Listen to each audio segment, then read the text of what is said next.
যারা কোনো আইনি সমস্যায় ভুগছেন এবং সেটা থেকে খুব তাড়াতাড়ি রেহাই পেতে চাইছেন কিন্তু কিছুতেই রেহাই পাচ্ছেন না, উল্টে আরো যেন জালের মধ্যে জড়িয়ে পড়ছেন, তারা এই কাজটি করতে পারেন, অবশ্যই ফলপ্রদ হবে। কি করতে হবে? বেলগাছের গোড়ার মাটি আপনাকে কিছুটা তুলে আনতে হবে। এরপর সেই মাটিকে আপনি কাগজে হোক বা বাটির মধ্যে সংগ্রহ করে রাখবেন। এরপর যে কোনো জায়গা থেকে শ্বেত অপরাজিতা গাছের 1 হাত ডাল আপনাকে জোগাড় করে আনতে হবে। আপনার হাতের 1 হাত মাপ ডাল জোগাড় করে আনতে হবে। এরপর ভালো করে সেই বেলগাছের মাটিটি জল দিয়ে গুলবেন। গোলার পর সেই শ্বেত অপরাজিতার গায়ে ভালো করে লাগিয়ে দেবেন। এরপর অপরাজিতার ডালটাকে হাতে বালা করার মতো আপনি পরে নিন। ছেলেদের ক্ষেত্রে ডান হাত, মেয়েদের ক্ষেত্রে বাঁ হাত, খেয়াল রাখবেন।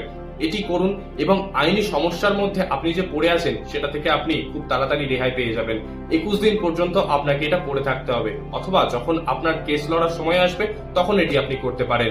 অবশ্যই খেয়াল রাখবেন। ভিডিওটি শেয়ার করে